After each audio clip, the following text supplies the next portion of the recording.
Leandro Nascimento, sou designer de interiores, formado pela UFRJ, Escola de Belas Artes, no Rio de Janeiro, especialista em ergonomia e usabilidade pela PUC do Rio de Janeiro. Hoje atuo como designer e como professor.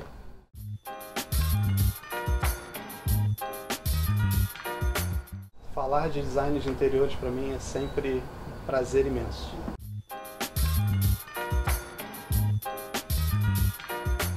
Já de antemão, essas duas áreas não podem competir. A gente até sente muito a competição que vem acontecendo, quando na verdade esses dois universos profissionais deviam estar juntos.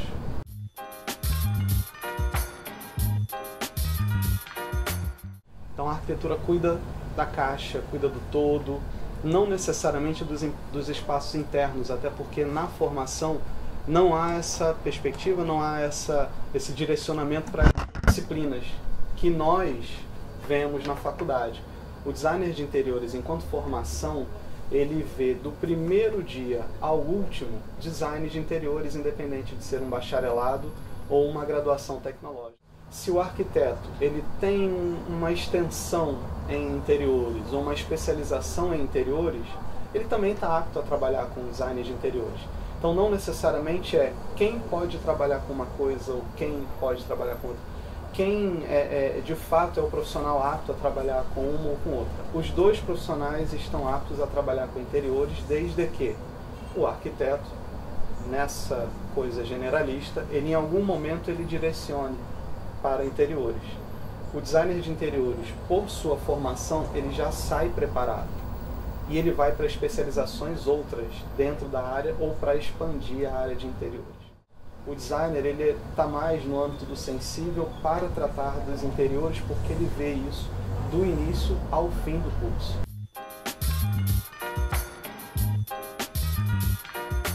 E é essa relação do tecnológico e do técnico. O curso técnico ele existe inclusive em design de interiores, mas a graduação superior tecnológica ela é, digamos assim, superior no sentido de carga horária, né, uma formação mais ampla, enfim.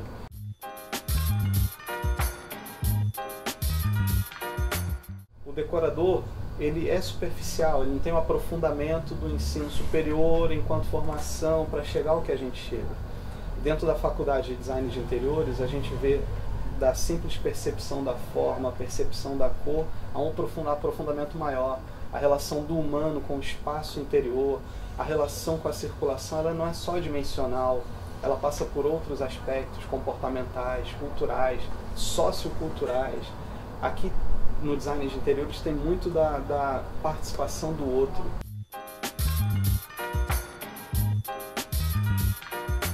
O mercado ele vai direcionando para isso.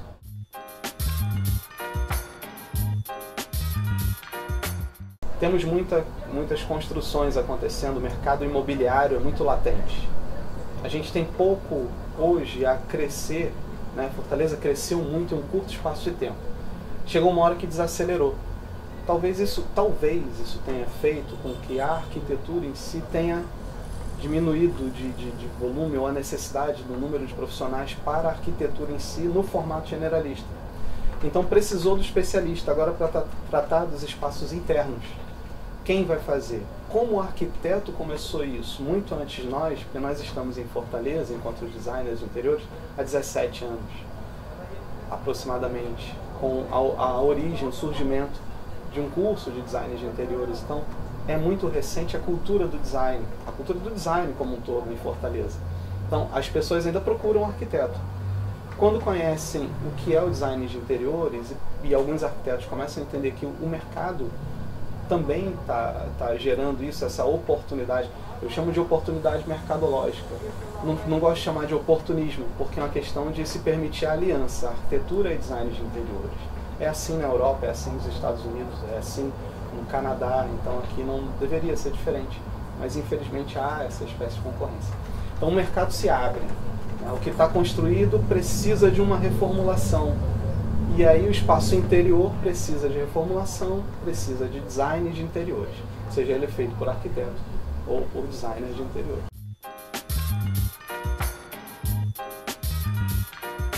O designer de interiores, eu defendo que todo profissional dessa área, design de interiores, arquitetura e até a engenharia, porque é difícil sensibilizar. Para alguns é difícil sensibilizar a engenharia, né? Como assim o cara que é da matemática, da física, da estrutura, ele vai sensibilizar a questão estrutural? Eu defendo que mesmo o engenheiro, o arquiteto, principalmente o designer, tem que ter essa preocupação de estar sensível ao outro. O papel do designer de interiores, trabalhado já na formação, é esse. Eu preciso saber quem é o outro, o que é o outro, até que personagem ele quer ser para que eu projete o espaço para ele.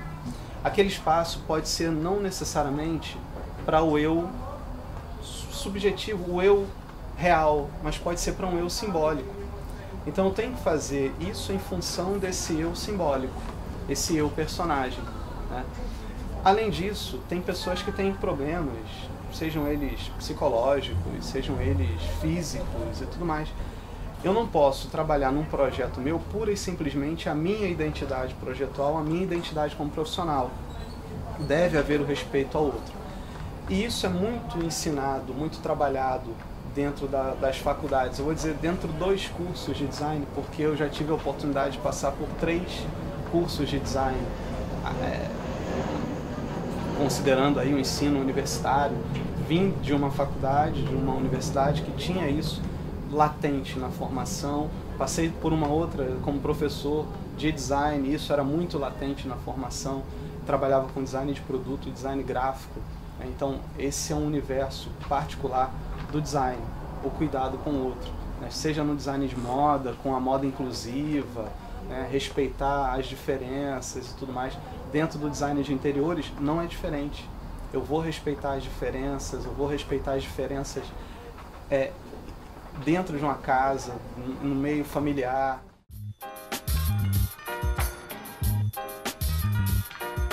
O profissional, ele se abstém disso, é cômodo para o profissional trabalhar a identidade, uma grife, né? Eu tenho uma grife, a minha assinatura é minha marca, é isso que eu tenho que oferecer para o cliente.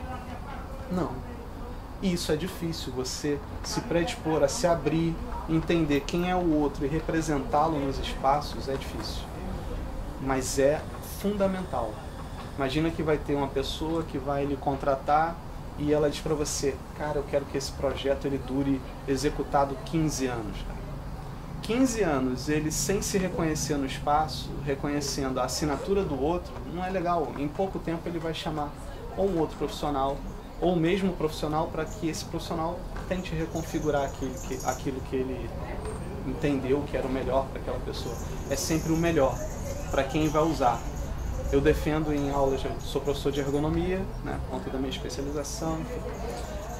Eu defendo que o espaço é para quem usa, como usa, com que frequência, tempo de uso, o que a pessoa espera daquele espaço, qual é a relação daquela pessoa com aquele espaço.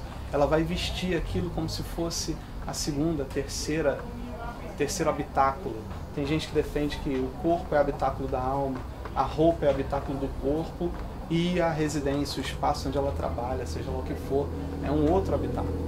Se isso nos envolve nesse nível, a gente precisa ter esse cuidado com o que a gente está fazendo, o que a gente está projetando. É na relação do material, do revestimento, da pega. Você conversa com o cliente sobre um material, ele não entende. Não entendo, eu preciso ver, eu preciso tocar. Passa pelos sentidos. Tocar o material é importante. Sentir um veio de madeira é importante, né? Ter essa sensibilidade. Para isso, sobre os sentidos do cliente, as emoções, é muito importante. Isso é o meu modo de enxergar o projeto e a profissão do design de interiores, no passeio sensível.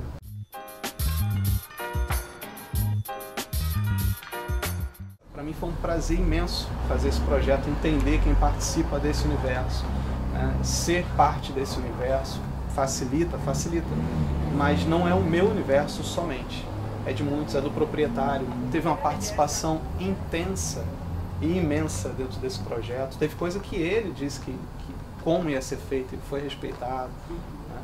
Então eu acho que caminha por aí. Personalidade, seja, se for o caso, a relação de um personagem, quem eu quero ser, que seja, vamos trabalhar isso, não deixando de lado o técnico funcional.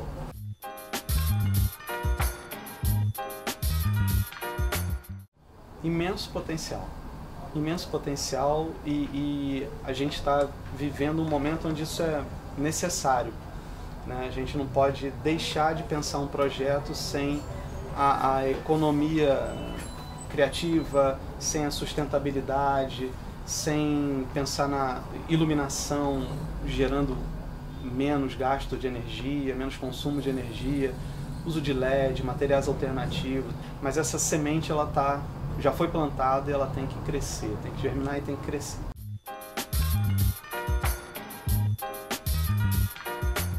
Então tem que partir de mim pela relação que eu tenho com o mundo, pela relação que eu tenho com o outro, pela sensibilidade que eu tenho com o mundo, com os outros, dentro dos espaços.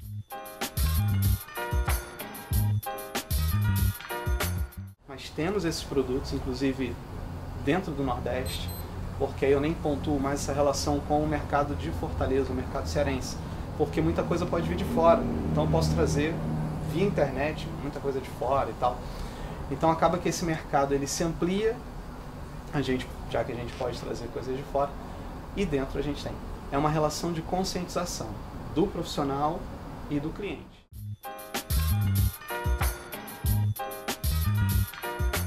Isso é latente no mercado, é posto em prática por muitos profissionais, mas eu preciso do outro lado, preciso do cliente, eu preciso que ele entenda a importância disso.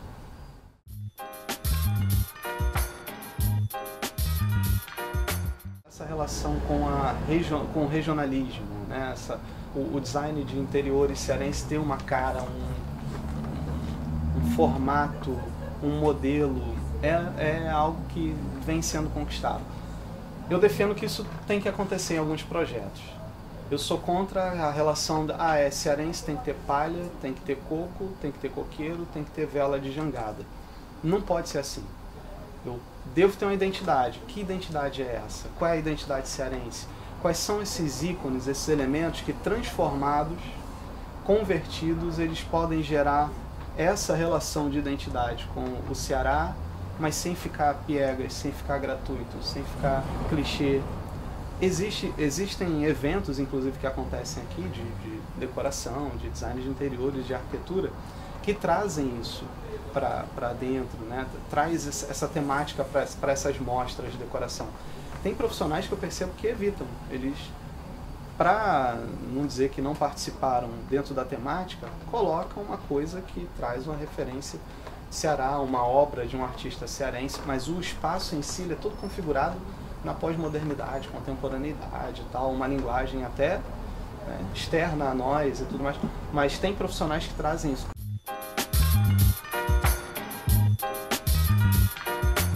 A gastronomia, que é referência, determinadas características, determinados dizeres, tudo isso pode ser convertido em matéria, em material, para o desenvolvimento de projetos, para que eles tenham a identidade cearense.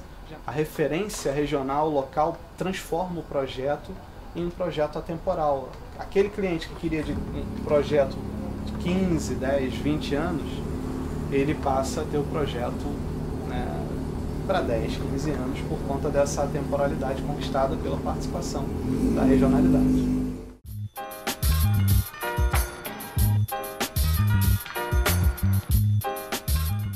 Design de interiores é isso, é abraçar, é envolver, acolher, conquistar, agradar, tocar, sentir, curtir, cuidar, fazer amar, fazer funcionar, fazer bonito, fazer com excelência, fazer valer a pena, cada milésimo de segundo dedicado ao projeto.